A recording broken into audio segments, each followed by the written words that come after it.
vamos a hablar así. Quisiera que me cuentes, conozco muy poco de usted porque recuerdo muy vagamente la entrevista que le hicimos la primera vez. Por eso quiero que olvide esa entrevista como si no lo hubiésemos hecho nunca. Y me cuente un poco de dónde usted nació, su provincia de origen, qué se recuerda de esos años. Yo soy cubano, nací en Santiago de Cuba en 1940. Puede decir que tengo más años ya de lo que quisiera llevar. Tengo viviendo en Estados Unidos cerca de más de 40 años. Llegué aquí acabado de cumplir los 20 años. Mi vida en Santiago de Cuba fue una vida, la de un muchacho, niño normal, con padres muy cariñosos y en un hogar donde había amor, disciplina.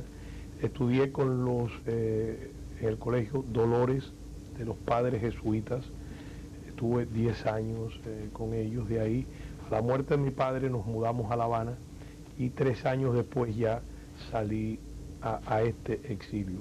En el año 58, 57 me envolví en la lucha que tenía mi generación y los muchachos de mi edad contra lo que nosotros considerábamos la dictadura de Fulgencio Batista.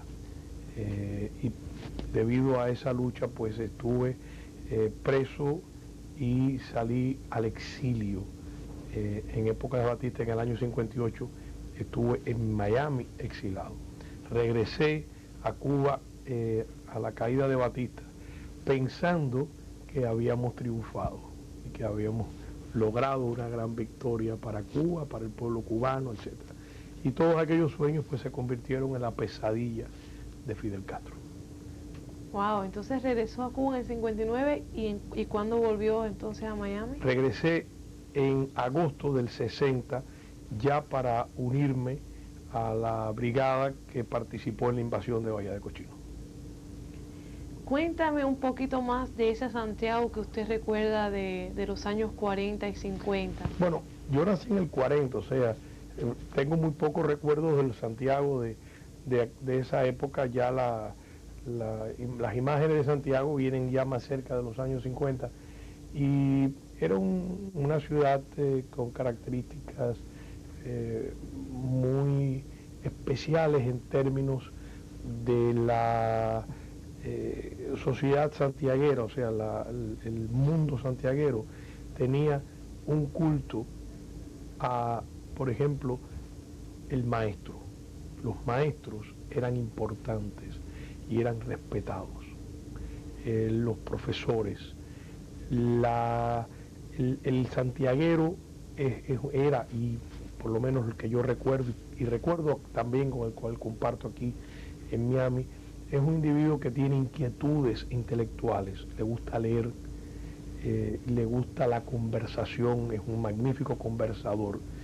Y nos criamos en ese mundo. Además, Santiago tenía y tiene una tradición muy fuerte y un culto a la patria y a los hombres que lucharon por darle al pueblo cubano su independencia. De Santiago de Cuba y de esa región salieron muchos de los principales jefes de las guerras de independencia de Cuba. Yo soy de Palma Soriano, al lado de Santiago de Cuba. Te lo notaba en la cara, que algo que decía te era agradable. Siempre mi abuela dice que los santiagueros, las personas de Oriente, que es como le llaman los habaneros a todo el mundo que sale de... Por eso dije, y sus alrededores. Siempre dicen que nosotros pues somos mucho más amenos en el sentido de que la gente puede entrar a la casa. ¿Qué diría usted de eso? Bueno, el oriental en general tiene características como, por ejemplo, es patriarcal en la familia, es reservado cuando te conoce y después que te conoce se abre y es muy amable, cariñoso, servicial. Santiago de Cuba era un lugar que los que la visitaban encontraba encontraban un enorme calor humano. Y el oriental es así. No es la primera impresión, porque la primera impresión suele ser se entrega después que te conoce. Pero mientras tanto, pues pudiéramos decir que es un poco territorial. ¿Qué me dirías de tus recuerdos como joven creciendo en ese Santiago, si pudieras recordar 2 o 3 cosas específicas de ese Santiago, de los lugares que te gustaba ir más o menos? Mira, nosotros frecuentábamos mucho el Parque de Céspedes. El Parque de Céspedes que estaba entre el ayuntamiento y la Catedral de Santiago de Cuba. En mi niñez, pues frecuentábamos mucho el Parque de Céspedes en las tardes, allí pues patinábamos, jugábamos. Recuerdo que una calle que había entre el parque y la catedral se cerraba para que los niños pudieran patinar y tener sus actividades allí. Es que eso lo recuerdo muy claramente. Después tuve la fortuna de tener muy buenos amigos, de niños te estoy diciendo, y con muchos de ellos conservé y conservo una estrecha amistad.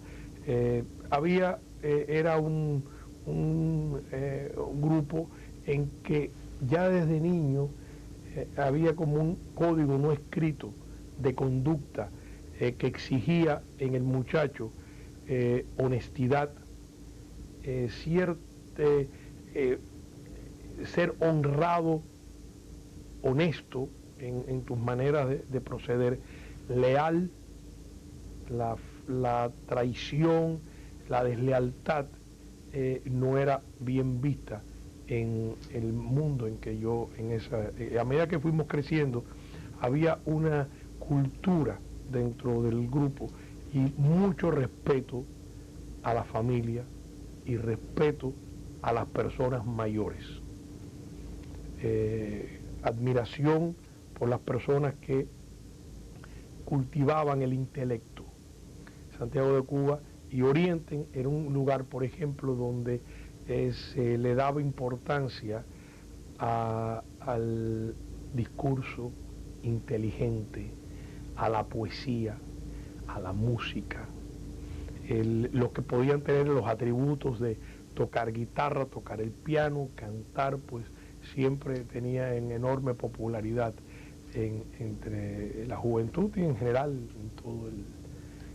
Cuando piensas de esa época de tu vida, ¿recuerdas alguna música o algún poema local en especial? No, local, en realidad los poemas los poemas tienen mucho que ver con las edades. Y en la época de niño, pues habían el culto a Martí, los poemas de los versos sencillos de Martí, pues eran enormemente populares. Y en la música, en Santiago había todo tipo de música, desde los tríos en aquella época eran muy populares, el trío Los Panchos, Pedro Vargas, y entre los cubanos, pues Benny Moré tenía una enorme popularidad ya en el año 55, 56, ya se había hecho muy popular. Y la gama era muy grande, y especialmente en Santiago los matamoros tenían un sitio especial en el corazón del santiaguero. Sí. I'm going to reframe this just because when we started frame. Okay. Do you like it? Bueno, regresábamos, ahora no me acuerdo bien que te había preguntado, pero bueno, si pudieras escoger un recuerdo en específico, un momento, un día, un lugar para describir tus memorias de Cuba, ¿cuál sería ese recuerdo? Es muy difícil. Muy difícil porque son tantas situaciones diferentes, pero por ejemplo, ¿qué me impactó en mi vida en esa época? Lo que más me impactó fue la muerte de mi padre. O sea que si fuera a tener de esos años, ¿cuál fue el momento que más me impactó? Pues el día que murió mi padre. Tenía 13 años y fue un momento triste, muy triste esa despedida. Si pudieras regresar a Cuba hoy, existiera Fidel y pudiéramos viajar libremente, ¿a dónde fueras primero? Al cementerio donde está enterrado mi padre, En Santiago. en Santiago. Si Fidel no estuviera ahí, ¿irías a Cuba de visita o te mudarías permanentemente?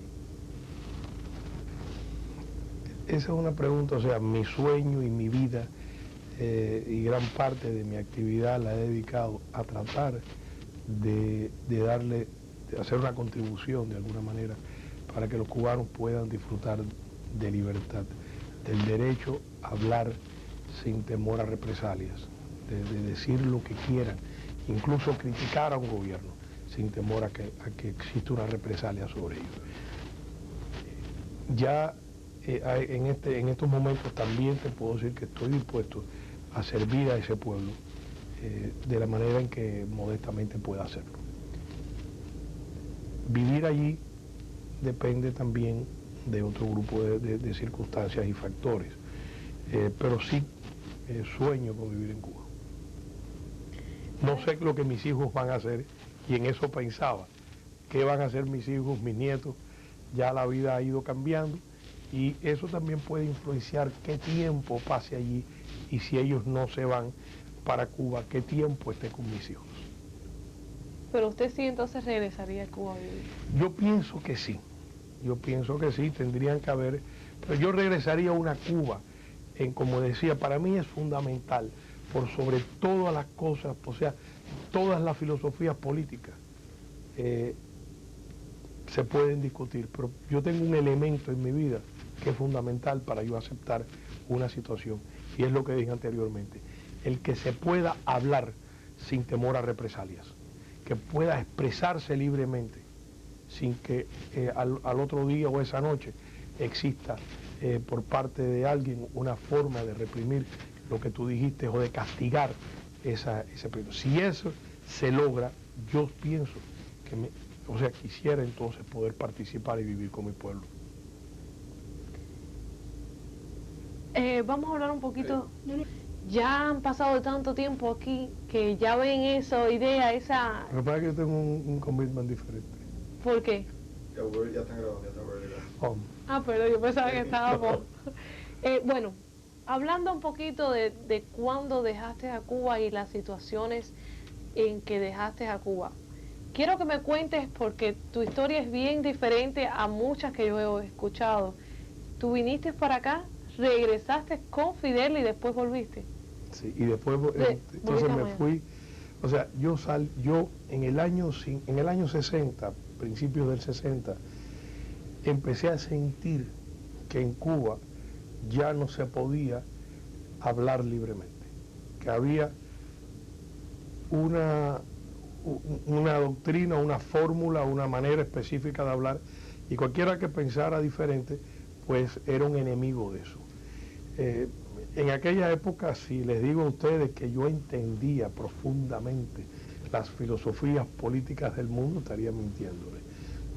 Lo que me gustaba en esa época era irme en los carnavales de Santiago en una conga con un grupo de amigos y pasar un buen rato.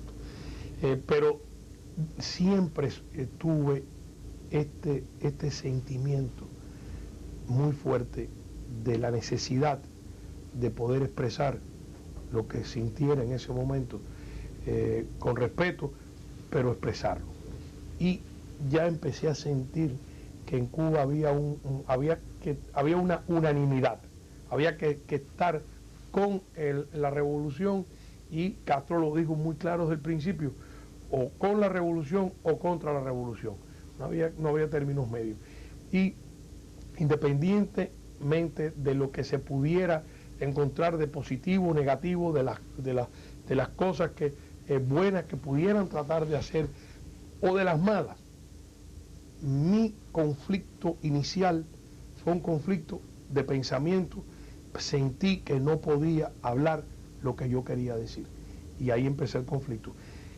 Como mi cultura y mi entrenamiento, yo me crié en la cultura de la revolución y de la violencia, y en el momento que entendí que eso no era conveniente para mi forma de pensar y lo que yo considero todavía que es una libertad fundamental para el ser humano, pues entonces decidí que tenía la obligación de luchar contra eso, de enfrentarme físicamente contra eso, como se había hecho en contra de Batista. Y entonces de La Habana regresé a Santiago y allí pues con un grupo de amigos comenzamos un proceso de iniciar, empezar a formar los cuadros para iniciar esa lucha. Allí en Santiago supe que se estaba organizando una fuerza que después eventualmente resultó ser la Brigada 2506 que el 17 de abril desembarca en Bahía de Cochino. Y entonces decidí pues salir y sumarme a ese esfuerzo. Todo esto lo estoy simplificando, es un poco más complicado que lo que les estoy contando, pero en agosto 9 de 1960 salí para Estados Unidos, vine a Miami. Aquí y hago esta historia porque es un querido amigo que ya murió y que es el que me recibe en ese momento, que es Jorge Mascarosa. Entonces, con Jorge ya formamos parte del movimiento demócrata cristiano, que es parte del Frente Revolucionario Democrático, los que están organizando lo que viene a ser después la Brigada 2506. Y unos meses después pues nos vamos para los campamentos. ¿Te fue muy difícil esas últimas salidas de Cuba? Si tú supieras que como tenía el entusiasmo de la lucha y consciente de que era una empresa difícil, porque da la casualidad que yo viajo a Santiago ese verano, y ahora no recuerdo, pero había una concentración, y no me quiero equivocar, pero la concentración creo que era en la Sierra Maestra, o en alguna zona de la Sierra Maestra. Pero lo que recuerdo en ese viaje que hice por carretera de La Habana a Santiago, eran, pero ahora no, estoy confundido, no sé si venían contrario a como yo iba, o venían hacia Oriente, no recuerdo, pero la carretera estaba repleta de gente moviéndose a esa concentración. De manera que yo no tenía la menor duda de que en ese momento en que yo había decidido iniciar una lucha armada contra Castro, yo entendía que una enorme porción de mi pueblo simpatizaba y estaba en la creencia de que aquello era algo que valía la pena respaldar. Y entiendo también, ahora ya después de razones que pueden explicar el porqué de estas cosas. Nosotros, la cultura nuestra, es una cultura que está muy influenciada por la filosofía de la Revolución Francesa.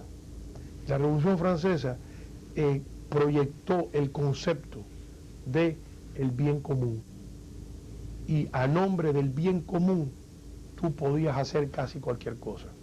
Esta es una filosofía además muy compartida en el resto de América Latina, donde un grupo de individuos se sienten iluminados, que saben los caminos. Los pueblos están acostumbrados a esos individuos iluminados, y entonces ellos señalan el camino, y a nombre de esa revolución, de ese bien que le quieren dar a ese pueblo, ellos se sienten en el derecho de matarte si tú te opones a el bien común. Entonces me decías que tu salida no fue tan difícil, entonces a cuestas de que venías. O sea, a luchar. yo salí pensando en el regreso, pero no un regreso fácil, en un regreso difícil, por el apoyo que encontraba, pero siempre pensando que mi pueblo iba a reaccionar y que mi pueblo iba a ser capaz de sacudirse la dictadura. Y mi generación, yo me siento muy orgulloso de mi generación, porque cientos de muchachos y muchachas de mi edad, de aquella época, demostraron con hechos, en los meses que vinieron y en los años que vinieron, que sí tenían el valor, el patriotismo y la disposición de esa lucha. Y centenares de ellos murieron en los paredones de fusilamiento, murieron combatiendo en las calles de Cuba, en las montañas de Cuba, y miles sufrieron prisión. Fue una pelea fuerte, intensa, heroica, que perdimos. Déjame hacerte No solo en Bahía de Cochino, a lo largo y ancho de Cuba. Mi pregunta está más bien basada con los específicos de tu salida.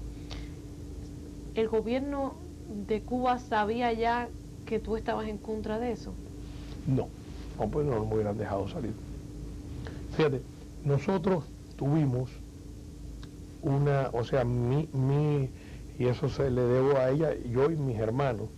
Mi mamá, cuando vio la situación que se había creado, fue a la embajada y nos consiguió las visas ella consiguió las visas para todos sus hijos. Mi hermana mayor salió primero, y ya cuando yo regresé de este viaje a Santiago de Cuba, que llegué a La Habana, ya yo tenía la visa y sencillamente compré el pasaje, y por National Airlines, que en aquella época existía y volaba, pues yo vine a Estados Unidos, y unos meses después salió mi hermano Gustavo. Entonces mi mamá y mi hermana más pequeña, Carmen, no salieron como hasta fines de ese año. O sea, yo llegué en agosto, vi que había llegado en mayo, Gustavo llegó como en noviembre, y mi mamá llegó en enero, febrero, ya unos meses antes de ya yo irme para los campamentos, unas semanas antes. Llegó mi mamá con mi hermana menor, con Carmen. ¿Se quedó alguien en Cuba? Bueno, de mis hermanos, o sea, mis primos y mis tíos, todos salieron. Mi abuela murió o sea, el hermano mayor de mi mamá, que se quedó con mi abuela, él esperó hasta que ella muriera, y después que ella murió preparó para salir, pero lamentablemente no pudo salir porque el avión en que él iba para La Habana, ya en los preparativos finales de la salida, sufrió un accidente saliendo de Santiago de Cuba. Ahora me imagino que todavía no tengas familiares en Cuba. Siempre, o sea, nos quedaron una hermana de mi papá, pero quedó muy poca familia. ¿Todavía te comunicas con ellos? Ellos ya murieron. Cuéntame. O sea que familia con la cual yo me comunico en Cuba, no tengo. Cuéntame de ese día, del día en que te montaste en el avión para venir para Estados Unidos. Mira, lo que recuerdo, y lo recuerdo con una claridad extraordinaria, esas imágenes, recuerdo mirar por la ventanilla, y lo que recuerdo muy claramente son las palmas. Y el sentimiento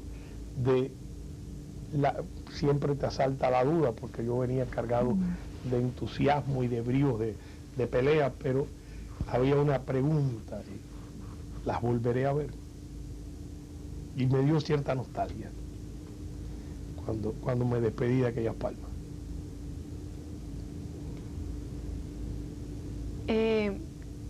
Ese día antes, cuando te tuviste que despedir de tu mamá, de tu familia, ya sabías que venías para acá, ¿cómo fue esa despedida? No, me costó más trabajo despedirme de las novias. No, porque ya yo sabía que todos venían, que era una cuestión temporal. Déjame ver. Lo que pasa es que siempre... Y algunas que recuerdo con mucho cariño, y en especial nunca más supe de ella. Y siempre me ha quedado la pregunta, ¿qué fue de ella? Siempre esta parte, mucho más con otras personas que he entrevistado, me han descrito con más detalle. Para ti no fue tan semejante esa salida porque según me explicas, venías a luchar y tenías otras cosas en la mente. Claro. O sea, yo nunca pensé en esa época, por muchos años, que iba a estar 40 años en los Estados Unidos. Yo pensé que o lográbamos la victoria o nos quedábamos en el camino, pero el plan de vivir en Estados Unidos se dio después. Fue un proceso que comenzó después. Dios mío. Déjame hacerte una pregunta que es bien difícil a veces para mí explicar. Yo me crié en Cuba y fui pionera y me enseñaron toda esa doctrina comunista, y de esa doctrina una de las cosas que recuerdo más era que nos inculcaron que todas las personas, porque era generalizado, allí no habían detalles, todas las personas que salieron en los principios de la revolución y hasta ahora eran denominados gusanos.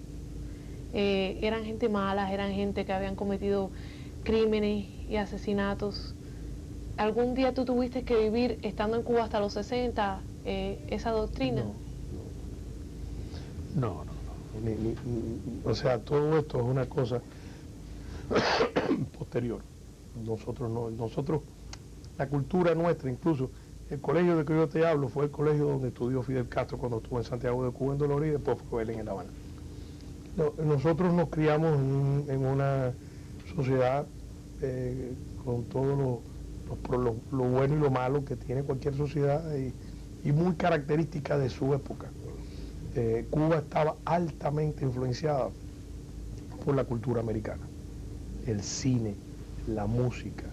Elvis Presley ya había entrado en Cuba en los años 56, 57 y era enormemente popular. Y había mucho contacto con la cultura americana. Los artistas del cine americano de Hollywood eran como si fueran de Batabanó. O sea, para nosotros estaban alrededor nuestro y eran perfectamente compartidos dentro de la cultura y la sociedad cubana de aquella época. Y te digo, en general, había una ética de trabajo muy fuerte.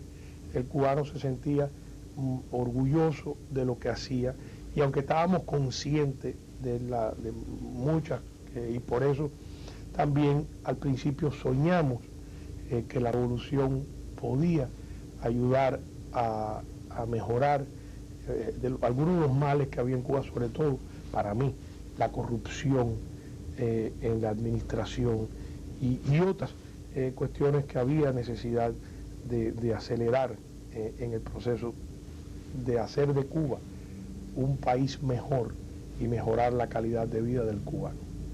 Y para mí, la monstruosidad de Fidel Castro así fue matar esa ilusión, matar ese sueño y terminar al final con este desastre, que más que todo el daño económico que le ha hecho a Cuba, yo pienso que le ha hecho un enorme daño moral al pueblo cubano, en su fibra ética. Yo creo que ahí es donde, es difícil para mí medirlo, es una sospecha que tengo, por las cosas que se le exige hoy al cubano que haga, y se les obliga que haga, y sospecho que el cubano tiene que vivir con una doble cara, y cuando tú vives con una doble cara, eso no es bueno para la conducta del individuo. Hay algo deshonesto cuando tú tienes que tener una doble cara.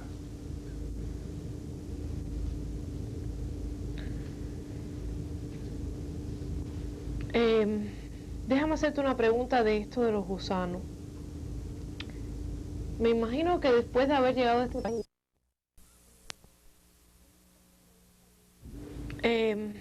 déjame hacerte una pregunta de esto de los gusanos.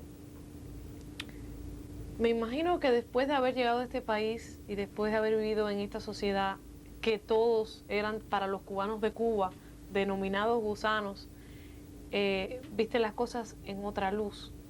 Cuando yo te digo esa palabra y cuando te explico de dónde viene, ¿qué te hace pensar? Mira, es como cuando a los españoles, cuando la guerra de independencia, usaban el calificativo despectivo de mambises para los cubanos que combatían por la independencia. Para nosotros, gusanos, para mí, primero no tenía mayor importancia. O sea, era algo que en nuestro idioma en el que yo me crié no tenía significado. O sea, nosotros nunca usamos la palabra gusano para ofendernos. Podíamos usar otras, pero gusano nunca lo usamos. Que en la nomenclatura, mi experiencia personal, no quería decir nada, gusano. Entonces, cuando lo empezó a usar Castro para referirse a nosotros de una manera despectiva, no me dio ninguna. De pronto empezó a hacer algo que podía ser un timbre de orgullo, que tampoco lo fue. O sea, para mí es una palabra sin mayor importancia. No me produce grandes cosas, en otras palabras.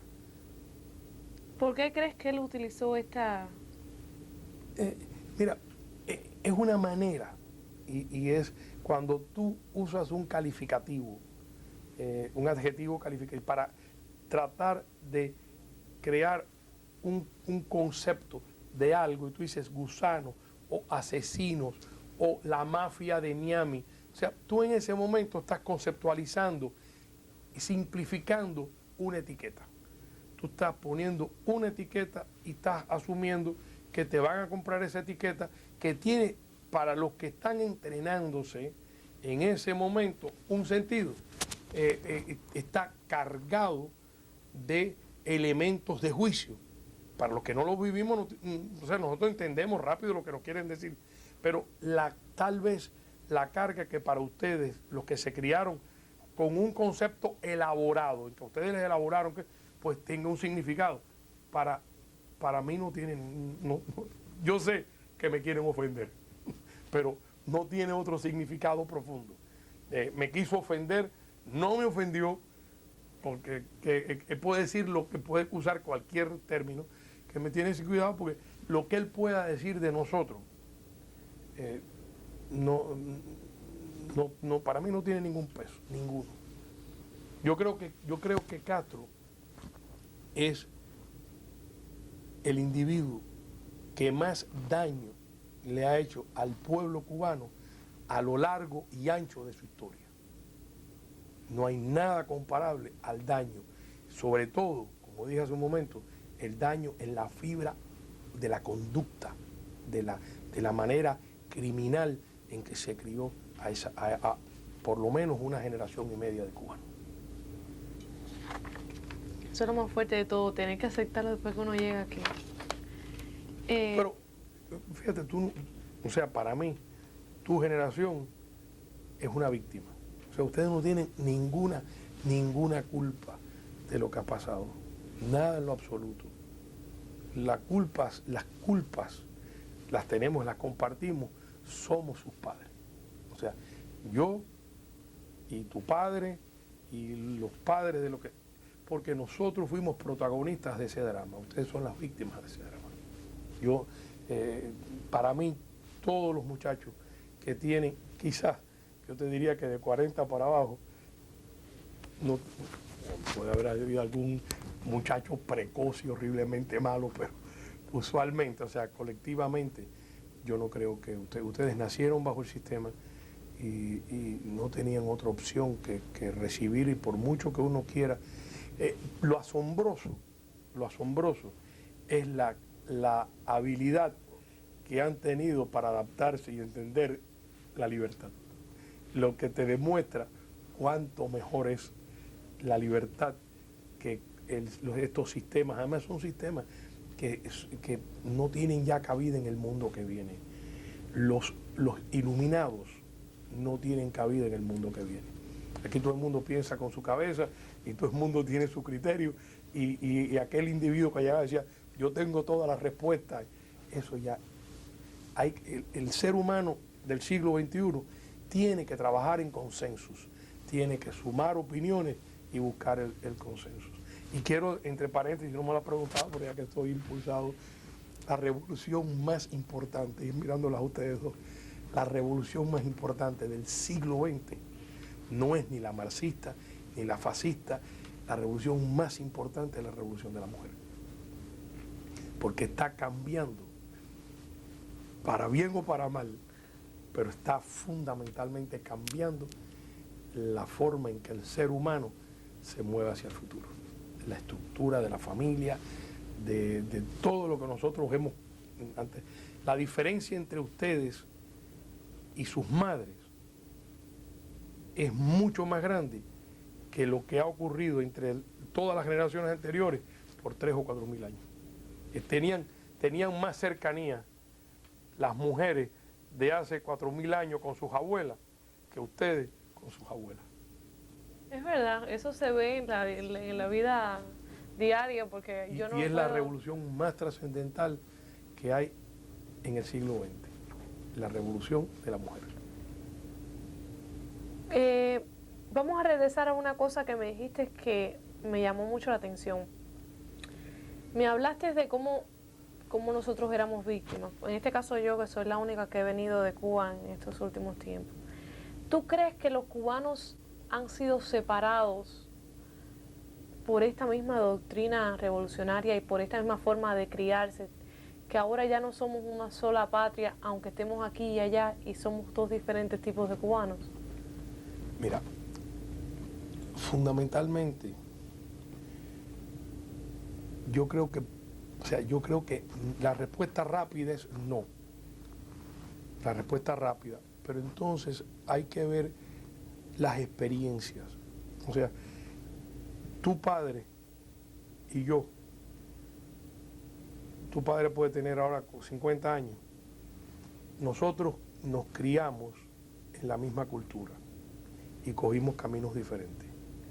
Pero los valores básicos que se reciben desde que tú naces, hay quien dice que los años más importantes de la vida de los seres humanos son los 4 primeros años. Los 3 o 4 primeros años, cuando tú aprendes la mayor cantidad de cosas que vas a aprender en el resto de tu vida. Caminar, el equilibrio, hablar, los conceptos, tantas cosas que tú aprendes de niño y son fundamentales. La diferencia que yo noto que puede ser una enorme diferencia no es tanto con los que salimos en los años 60 o 70 como con nuestros hijos, por las experiencias. Son culturas completamente distintas. Ustedes, los que se criaron en la Cuba de Castro, se criaron en un sistema que les enseñó, por ejemplo, la importancia del grupo sobre el individuo. Y nuestros hijos se criaron en una sociedad totalmente al revés. La importancia del individuo y sus derechos frente al grupo. Entonces, eso es conceptualmente tiene una enorme importancia, porque es una manera de ver el mundo. Y segundo, hay también un problema técnico. La juventud que se cría en Estados Unidos se cría en la sociedad más rica y adelantada de la historia del mundo. Y en Cuba se vive en un país pobre, con una teoría obsoleta y muchas carencias de cosas básicas, incluso para aprender. Por ejemplo, en un mundo en que cualquier muchacho hoy de un país libre, aunque sea pobre, puede tener acceso a la internet. El joven cubano no tiene acceso a la internet. El joven cubano no tiene acceso a la revolución de la informática. Entonces, en la medida que se sigue prolongando su ausencia de ese mundo, pues lo van separando.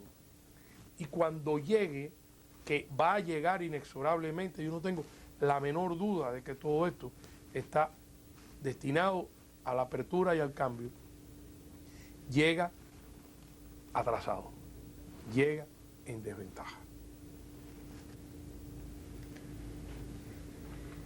Sí, hay gente que han dicho que Fidel Oye, yo no sé si esto era lo que ustedes querían conversar. Exactamente. Estás hablándome, creo que la entrevista esta que tenemos en este momento ha sido una de las que ha sido más dirigida a lo que nosotros queremos hacer. Así que estás en el camino. Fidel siempre se ha dicho... Lo que no quiero que me pongas las vistas malas. Nada más cuando saliste bien. Fidel siempre ha dicho... A ti te voy a ser responsable de eso. Que Fidel siempre, después que yo llegué aquí, me di cuenta de esto, que a mí me cambiaron la historia completamente, Claro. vaya, en niveles grandísimos. Y eso siempre me llamó a mí la atención, porque ahora que estoy aquí, con estas entrevistas que estoy haciendo, me estoy dando cuenta que la historia de los años 60 es completamente diferente a lo que a mí me enseñaron. ¿Qué me dirías de eso? Bueno, mira, es natural que así lo hagan. O sea, ellos tienen que justificar y en ocasiones lo hacen creyendo que están haciendo lo correcto.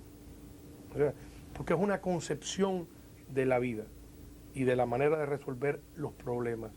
Y es una concepción basada, incluso esto se remonta a Juan Jacobo Rousseau, el contrato social, lo que eso significa. Yo soy de los que creo que Juan Jacobo Rousseau es uno de los individuos que más daño le ha hecho a la raza humana, porque es un pensamiento que le da al grupo la autoridad y el derecho de poder imponer sus ideas a nombre de lo que además consideran que es una razón justa. Y por esa razón justa yo te puedo matar si tú estás en contra, porque tú estás en contra del bien común. Y entonces eso produce, por ejemplo, la Revolución Francesa. La Revolución Francesa es una revolución que nosotros idealizamos, que se ha idealizado en el mundo como algo bello, algo hermoso. Las raíces de la Revolución Francesa son funestas, porque en el fondo lo que te están diciendo, o sea, hay un ansia de libertad, se justifica la muerte del rey, la caída de la monarquía, el romper la clase que tenía y disfrutaba de los privilegios, todo eso se justifica, pero lo que no se justifica es que no le permitas a ese pueblo el escoger su camino. Entonces cuando aparecen los iluminados, que a nombre de esa libertad, a nombre de esa justicia, te matan y no admiten la crítica y te llevan a la guillotina. Entonces aparece la frase el contrarrevolucionario, y el contrarrevolucionario es un enemigo del bien común, es un enemigo, es un individuo que por su egoísmo, por su maldad, porque tiene intereses estrechos y no puede ver el interés grande de la patria, y hay que matarlo, hay que castigarlo, hay que meterlo en una cárcel. Y en fin de cuentas, ¿quién tiene la verdad? El ser humano lo que ha inventado hasta ahora, y no es perfecto, pero lo más cerca es que el grupo decida lo que le conviene, después que lo discute, después que lo analiza, y muchas veces se equivoca. Yo muchas veces siento que el grupo, el mío, aquí andamos equivocados. Pero tengo que aceptar el resultado de esa mayoría y porque es parte del mecanismo. Yo lo que no puedo es tratar de imponerme por la fuerza, porque yo tenga más fuerza que los otros y me quiere imponer sobre ellos. Mira, y es esencial aclarar también otro elemento. Cuba iba camino de un poder judicial fuerte, independiente y sano, honesto. En el año 58, 59, nosotros teníamos un sistema judicial del cual ya en ese momento nos podíamos sentir muy orgullosos. En Cuba, ni en ningún lugar de los países nuestros, puede haber estabilidad y progreso si como primera medida no se establece un sistema judicial independiente. Y para que me entiendan los más jóvenes, es como si usted quiere ir a jugar, vamos a decir, pelota. Y entonces tiene que tener el umpire, que es el que te dice strike o bola. Y al umpire, cuando él lo dice, aunque tú hayas visto la pelota por el piso, te dijo strike, tú no puedes salir con un bate a entrarle a batazo al umpire y matarlo en el terreno, porque no. O sea, aceptar al referí y el sistema judicial pasa a ser el referí del juego. Cuando hay un conflicto de contrato, cuando personas que hicieron un negocio hay que ir a ese referí.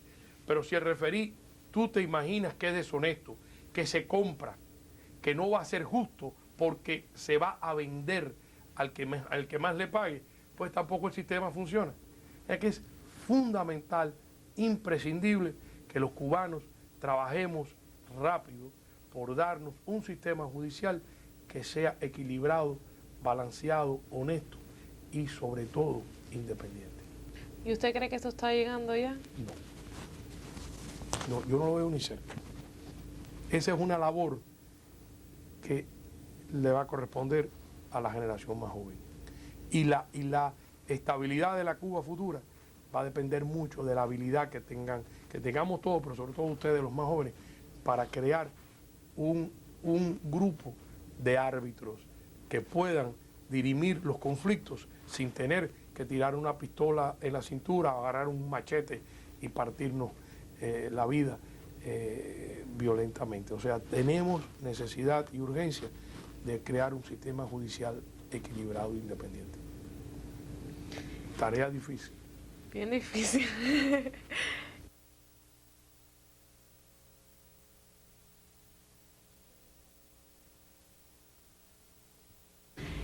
Regresábamos. Ok, quiero que me hables de cómo tú has visto esa historia de Cuba, la historia de Cuba cambiar durante los últimos 40 años a manos de Fidel. O sea, antes de hablar de la última pregunta que te hice, te dije que yo como cubana viviendo en Cuba, creciendo en esa cultura y en esa idolatración así tan comunista, había visto una historia que me contaron de lo que pasó en el 59 específicamente, la revolución. No sé, a mí me contaron que toda la gente que asesinaron había un propósito para matar a todos esos, porque toda esa gente eran gusanos y eran latifundistas y eran una gente que habían hecho mucho daño. Me contaron muchas cosas que cuando llegué a este país y me vi en el medio de todas estas personas que eran gusanos, dije, pero ¿y ahora qué?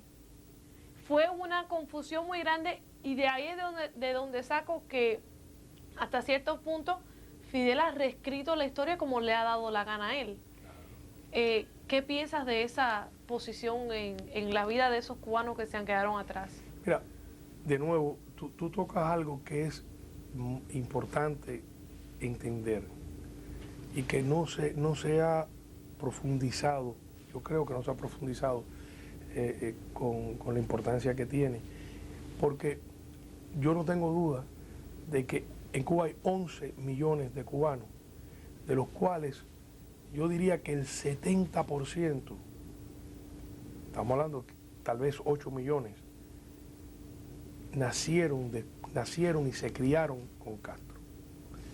Y hasta qué punto esto que tú estás diciendo, pero que has tenido la experiencia de poder comprobar que hay otro mundo, que hay otra, que todo eso es una mentira monstruosa, una falsedad absoluta.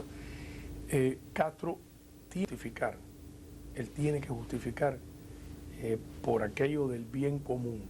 Y es una manera que él no la inventa, esto es muy viejo. Es tan viejo como la historia, o sea, mis enemigos son malos. Es la cosa en blanco y negro. Nosotros somos los buenos y aquellos son los malos. En la película de Hollywood de vaquero, el indio era el malo, el vaquero era el bueno, y cuando el fuerte estaba a punto de ya caer en manos de los indios, sonaba unas trompetas y llegaba la caballería que venía al rescate y la gente aplaudía porque se había producido el milagro del rescate de los buenos. Todo ese tipo de cosas es elemental. Castro modifica la historia, escribe su historia, Los marxistas son muy dados a eso. ¿Por qué? Porque de entrada ellos cambian para poder aplicar las teorías de Marx.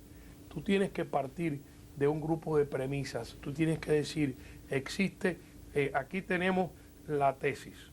Esta es la tesis y la tesis produce una antítesis que a su vez va a producir, en el choque de la tesis y de la antítesis sale la síntesis, que a su vez se convierte en la próxima tesis. Todo esto ni lo inventó Marx tampoco. Este es el filósofo alemán Hegel, es el que lo plantea. Pero Hegel dice que esto va a ocurrir siempre, que al final siempre una síntesis es la nueva tesis del próximo conflicto. Marx se le ocurre decir que en su teoría, y ellos establecen un proceso histórico que tiene X etapas. Estábamos en la etapa que se suponía, hasta que cayó todo el mundo comunista encabezado por la Unión Soviética, pues se suponía que estábamos ya entrando en la etapa de la dictadura del proletariado, que todo el proceso de la burguesía había sucumbido y que el mundo, además, habían creado la falacia de que era inexorable, que era un proceso inexorable, que esta etapa de la esclavitud, del feudalismo, después pasabas al capitalismo y entonces entrabas después en la lucha la lucha de clases en que los obreros del mundo se rebelaban contra los capitalistas, aplastaban al capital, imponían la dictadura del proletariado y que eso entonces producía el comunismo puro. Y el comunismo puro además nunca lo explicó Marx. Marx termina en la dictadura del proletariado y el comunismo puro se interpretó entonces como un cielo. Como los cristianos que hablamos de un cielo, pues el comunismo puro era un cielo y cada uno se lo podía imaginar como quería. El resultado, y ellos están, te hago esta transgresión, porque ellos están acostumbrados a reescribir, a interpretar la historia. Entonces, lo que hicieron fue adaptar la historia de Cuba a la historia vista por el prisma del marxismo. Así los marxistas ven la historia y entonces cogieron la historia de Cuba y la fueron adaptando a los distintos procesos hasta que llegan al momento en que Castro llega al poder, que con él llega la dictadura del proletariado. Lo anterior es el capitalismo con todos sus problemas y ellos están ahora en los umbrales, después de haber creado el hombre y la mujer nueva, están entonces en los umbrales. Y al final, Marx fue un gran farsante, y eso es un tema para que un día les sugiero que hagan otro tape sobre el marxismo. Marx fue un gran farsante y un copiador de ideas y de conceptos, además deshonesto, porque cosas que ya incluso él ponía como problemas, que estaban documentados como problemas, y se habían documentado 30 años antes, él lo ponía como problemas, pero que no habían sido solucionados, cuando ya habían sido solucionados. Marx fue un hombre deshonesto, pero además, Marx, suponiendo que en algún caso, que yo no creo que, yo creo que Marx, además es una farsa, es un hombre que interpretó mal la historia, pero incluso ni Marx ni ningún pensador del siglo XIX pudo vislumbrar lo que ha pasado a finales del siglo XX. Lo que está ocurriendo en el mundo en estos momentos es de tal naturaleza, la revolución informática, la habilidad que tiene el ser humano de perfeccionar su mundo. Estamos hablando de cosas que hace 50 años no se concebían, muchísimo menos hace 150 años. Aquí se está hablando de que el ser humano puede llegar a vivir 150 años, 200 años. Se hablan de frases como los amortales, los hijos de ustedes posiblemente no mueran de muerte natural. Entonces, cuando se hablan de esas cosas y uno tiene que irse a leer a Marx, es como un castigo espantoso, porque no tiene nada que ver con la realidad.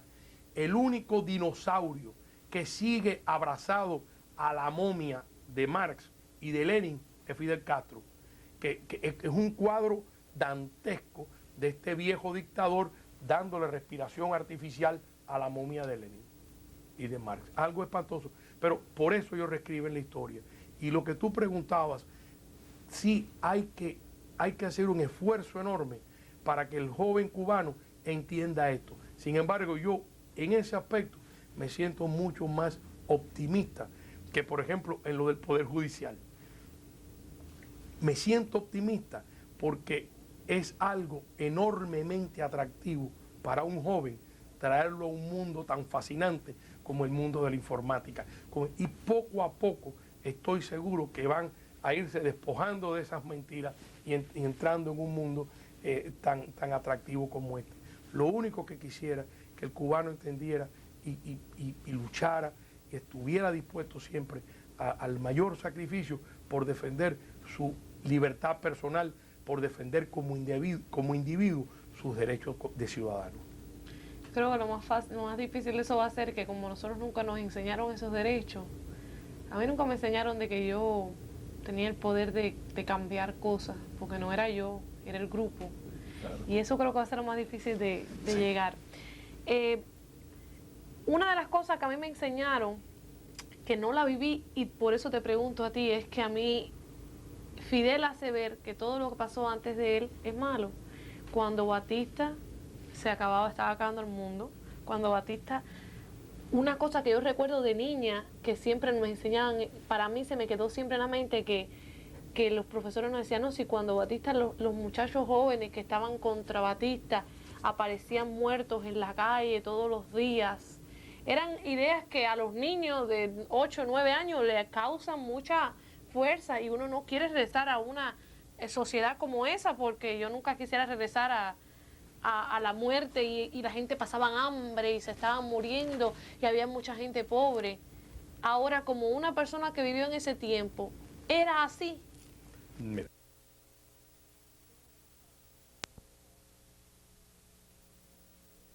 Creo que lo más difícil de eso va a ser que como nosotros nunca nos enseñaron esos derechos, a mí nunca me enseñaron de que yo tenía el poder de cambiar cosas, porque no era yo, era el grupo.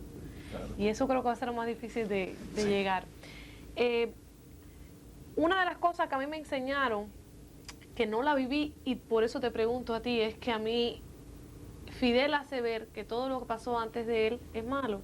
Cuando Batista estaba acabando el mundo, cuando Batista, una cosa que yo recuerdo de niña, que siempre me enseñaban, para mí se me quedó siempre en la mente que los profesores nos decían, no, si cuando Batista, los muchachos jóvenes que estaban contra Batista aparecían muertos en la calle todos los días. Eran ideas que a los niños de 8 o 9 años les causan mucha fuerza y uno no quiere regresar a una sociedad como esa, porque yo nunca quisiera regresar a la muerte y la gente pasaba hambre y se estaban muriendo y había mucha gente pobre. Ahora, como una persona que vivió en ese tiempo, ¿era así? Mira, como te enseñaron a ti, no era. Cuba era un país pobre cuando lo comparas con Estados Unidos o lo comparas con Inglaterra en aquella época o con los países ricos y adelantados del mundo. Pero cuando lo comparas con otros países de nuestro entorno, Cuba era un país con un enorme adelanto. Fíjate, como te he dicho, depende de con quién tú lo compares. Cuando tú lo comparas en América Latina, tú puedes decir entonces que Cuba era uno de los 3 países que tenía más alto desarrollo económico en el momento en que Castro llega al poder.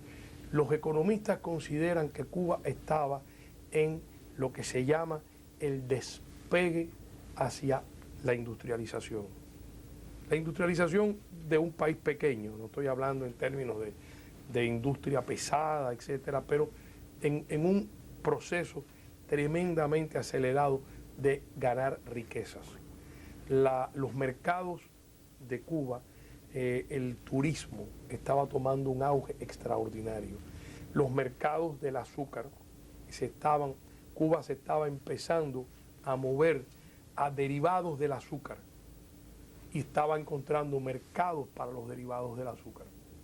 Cuba tenía en ese momento la parte de la minería, los cítricos, el arroz, en la agricultura, o sea, habían adelantos en cuestiones de la pesca, habían adelantos tremendos en todos los renglones, no te quiero hablar de los típicos café y tabaco además. Mira que había en Cuba un grupo de mecanismos económicos que la encaminaban hacia un salto, a un nivel muy fuerte de riquezas económicas. Que habían áreas que se tenían que trabajar y mejorar, claro, los países ricos las tienen. Tú caminas por los Estados Unidos, que es un país rico, y te encuentras un indigente, y te encuentras miles de niños viviendo por debajo de los niveles de pobreza.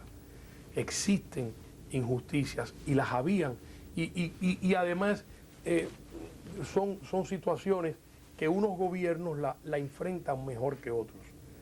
Pero en Cuba había la disposición además por parte de su sociedad y de su liderazgo de buscar soluciones. Cuando nosotros, mi generación y mi juventud,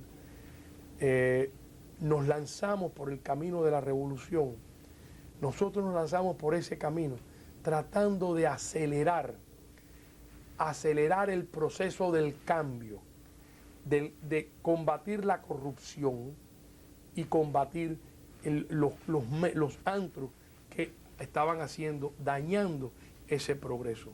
Pero en ningún momento, por lo menos los que conmigo hicimos esa lucha, en ningún momento pretendimos quitarle al pueblo de Cuba su derecho a hablar libremente, aunque fuese contraria a la idea de los gobernantes. Ese es un derecho fundamental que nunca pensamos y es un derecho por el cual además el cubano de hoy y de siempre tiene que estar dispuesto a luchar. Cuando vine para acá, que tenía 12 años, yo me creía que yo me conocía el mundo. Y eso fue, creo que uno de los problemas más grandes que tuve fue asimilar la sociedad de aquí. Porque en Cuba un muchacho de 12 años hace cosas que los niños de 12 años aquí no hacen. Y cuando llegué aquí, que tuve que ser de nuevo una niña que para allá tenía que tener 8 años por lo menos, fue tan horrible. Y eso no es hablando ni siquiera de las cosas comunistas. La juventud en Cuba está muy suelta porque no hay ninguna gente que lo ponga. Nosotros no teníamos nada que hacer. A mí me da mucha pena lo que tú me dices. Y yo tengo mi hijo mayor conoció a un muchacho recién llegado de Cuba que le dijo, chico, yo a quien le echo la culpa es a mis padres, que me dejaron. O sea, hay muchos muchachos que sienten cuando que llegaron tarde, porque llegan con 30, 35 años y perdieron la posibilidad del entrenamiento y de la calidad de vida que hubieran podido tener si hubieran llegado antes. Y ese, en el fondo, es parte del problema. El hecho de que los padres no hayan hecho nada. No, de que puede haber un resentimiento de no tuve las oportunidades y cómo ese resentimiento se puede manifestar. Es difícil después de saber, porque a veces yo tengo un resentimiento contigo y la cojo contigo. A veces yo tengo un resentimiento con un padre y la cojo con mi mujer. O tengo un problema con mi mujer y la cojo con un hijo. O sea, cómo se manifiestan estas cosas no es fácil. O sea, el ser humano, nosotros somos muy complicados en la manera en que reaccionamos. Y esto es off camera. No tenía que ver con lo de Cuba. ¿Qué opinas de la Cuba en este momento y la situación que está viviendo, sobre todo concentrándose en esos jóvenes que sí se han quedado atrás? Mira, yo pienso que ese es un problema crucial, fundamental. ¿Cómo podemos despejar los resentimientos? ¿Cómo podemos rebajar los niveles de desconfianza? Yo he oído ya muchachos que dicen el problema que tienen muchos que viven en Cuba es que piensan que ustedes cuando lleguen saben dónde se busca el dinero, cómo se busca en el banco, quién da el financiamiento, tienen toda la técnica y cuando llegan tienen la ventaja que yo no tengo. Y entonces puede producirse el fenómeno de que yo, que a lo mejor estoy muy capacitado en mi entorno, pero entro en desventaja en el mundo del mercado, en el mundo que el cubano en la isla desconoce, pues entro a formar parte de una clase preterida que va a ser obrero o empleado y el otro jefe e inversionista. Y de cierta manera hay cosas inevitables en todos estos procesos, pero es parte de lo que hay que trabajar. Porque en el fondo lo que tiene que entender el cubano de la isla es que en la medida que vaya creciendo la economía, en la medida que las necesidades vayan dictando los planos superiores que van quedando abiertos, en esa medida empieza la movilidad. Pero lo tienen que entender, al principio todo el mundo debe trabajar al unísono para acelerar esos mecanismos. Pero las posibilidades, por lo menos en teoría, de que la economía cubana se pueda recuperar en un corto plazo, digamos 5 años, pues son muy grandes. Y en ese momento y en esos 5 años tendrán de sobra tiempo para entrenarse en lo que viene. Lo que hay es que tener los niveles de confianza para transmitir a los que están en Cuba de que esto no es una toma, ni es una revancha, ni es un castigo, es sencillamente las condiciones impuestas en el juego, que sencillamente tenemos que irlas asimilando y movernos juntos para poder acelerar precisamente el proceso del crecimiento económico. Una Cuba rica, una Cuba próspera, es para beneficio de todos. Es verdad. ¿Qué piensas de los cubanos que se quedaron en Cuba de tu época? Yo pienso que se equivocaron. Pienso que, y esto no lo digo con gusto porque es una cosa penosa, pero yo pienso que se equivocaron en el concepto del modelo político que escogieron. Y el resultado al final del desastre lo viven cada uno personalmente, íntimamente con sus hijos. Es lo más difícil de todo. Mi papá todavía está en Cuba y ahora que tiene 55 años es que se ha dado cuenta.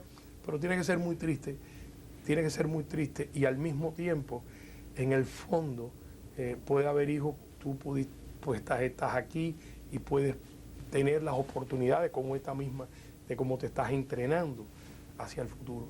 Pero hay otros padres cuyos hijos se quedaron y su juventud y su vida se fue restringiendo a las poquitas posibilidades que ese régimen les puede brindar a la sociedad cubana, que son muy limitadas, con todas las historias que puedan hacer de que tenemos 2.700 millones de médicos, las vacas que dan más leche que nadie, todo eso al final de todo es un desastre. No solo, porque por ejemplo, pudiéramos decir, bueno, tuvimos un periodo de sacrificio tremendo de 35 años, 40 años, y el sacrificio valió la pena porque 40 años después tenemos una sociedad próspera, una sociedad justa, una sociedad libre. Pero 40 años después es la desesperanza. Ahí no hay nada que el cubano que esté allí, joven, pueda decir, tengo posibilidades de algo. Ahí lo único que puede pensar es, ¿cómo me voy de aquí? Lamentablemente. Es una decepción bien grande. Los pocos amigos que me quedaron en Cuba, uno vino en balsa y la otra está estudiando medicina y nos carteamos y me dice, yo no sé para qué estoy estudiando porque cuando termine aquí me van a mandar para un monte adentro. Y si se pone dichosa se puede ir al turismo donde va a cobrar en dólares. Si no, o sea, el que está en contacto con la industria del turismo son los privilegiados, los que tienen contacto con el dólar y los que pueden vivir un poquito mejor. Pero te quería hacer a ti una pregunta para y cómo ha sido tu proceso de asimilación con esa misma experiencia que tú nos cuentas. ¿Te ha tomado mucho tiempo? Cuando los muchachos tienen 12 años es muy fácil de aceptar cualquier cosa. Y yo llegué aquí con 12 años. Al principio me fue difícil porque hasta mi propia madre, que creció toda la vida, ahora tiene 48 años, creció toda la vida casi en el comunismo, mi mamá no quería venir para Miami, porque en Miami estaban esos gusanos. Y en Miami, la gente que vivían en Miami eran gente que no, en ninguna forma lógica podían querer a Cuba, porque cualquier cosa que hicieran, todo lo que estaban haciendo es erróneo. Vaya, a ella no le molestaba venir para Estados Unidos, nosotros teníamos mucha familia en New Jersey, ¿ok? Para New Jersey vamos. Pero esa gente en Miami, que lo único que hablan, que míralos en la televisión, porque esas son las imágenes que uno ve. Y me imagino que ahora con esto de Lian, están convenciendo a millones de muchachos todos los días de que no es el exilio, porque en primer lugar no hay exilio, ellos no lo llaman exilio, pero es la gente de Miami, que eso es un asco. Y cuando llegué a Miami, tengo una prima aquí, y wow, y todo era tan extraño, y entonces las tradiciones cubanas aquí eran enforzadas. En Cuba ya los 15, las fiestas aquellas de los 15 no existían como las de aquí. Y eso te cambia a un muchacho completamente. Porque cuando uno ve esas cosas que nunca las viviste y tu familia te dice, no, pero si antes era así. Porque entonces cuando mi mamá llegó aquí, empezó a recordar que cuando tenía 7 años, antes que, tú sabes, triunfara Fidel, sí se acordaba de esas cosas. Sí, pero mira qué bonito, pero mira estas tradiciones que hay familiares. Mira como aquí no es esa cosa de que cualquiera se casa, se muda con el otro. No, las familias aquí cubanas, tú te casas. Y tú me entiendes, es cosas que yo no aprendí en Cuba. Y ahora que estoy aquí, veo esa parte y digo, me hubiese encantado vivir en esa Cuba, en Cuba. Porque aquí estamos viviendo en Cuba, pero no es en Cuba. Tú has dicho una cosa que uno puede decir, y dice, bueno, lo dice porque está vendiendo una idea. La Cuba que nosotros estábamos fabricando era una Cuba bella. Tenía necesidad, yo te diría que hasta urgencia, de resolver un grupo de problemas importantes. Pero en general se estaba fabricando y armando un lugar muy agradable de vivir. Lamentablemente, ya lo demás es historia.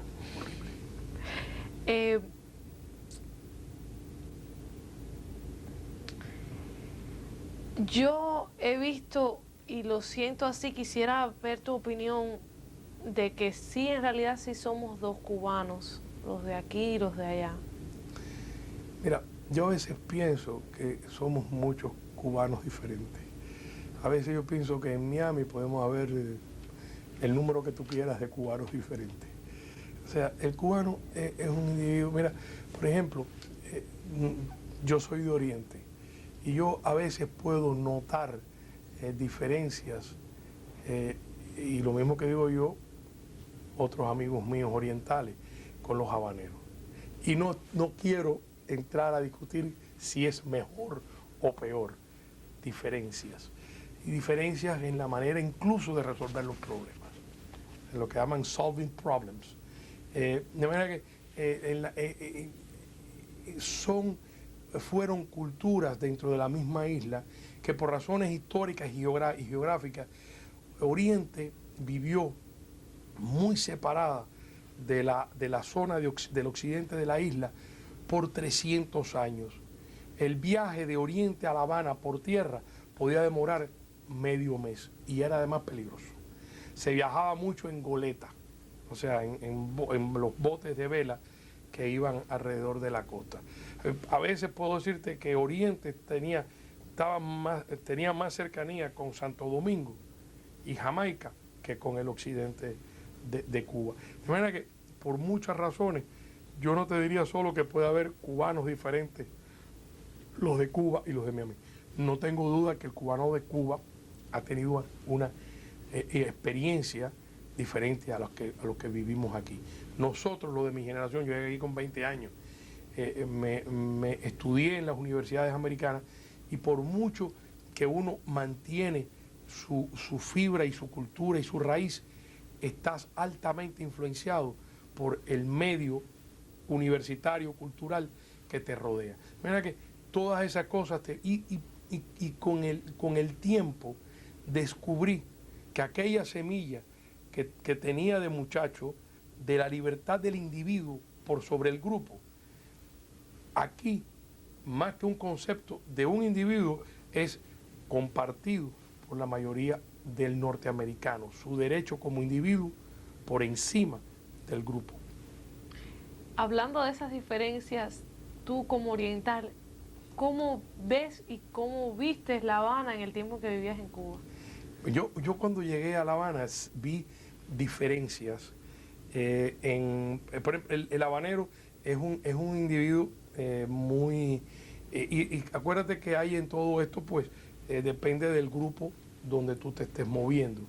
Pero yo, para que tengas una idea, y esto no estoy hablando en términos de nuevo, de qué cosa es mejor o peor, pero yo cuando llegué a La Habana y en el colegio, en los primeros 4 meses, yo me fajé 5 veces a trompones. ¿Por qué? Porque era un problema, como digamos, de guapería, ¿no? Es un problema de cultura.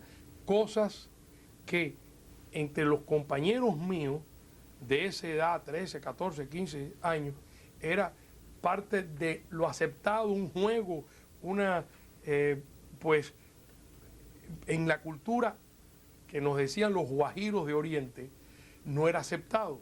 Y entonces cosas que eran perfectamente y que después yo acepté y ya no me causaba ningún malestar, pero al principio sí fue un shock cultural, un mini shock cultural que me provocaba esas reacciones de que me sentía ofendido y entonces recurría a los mecanismos que nos habían enseñado, que era el empleo de la violencia.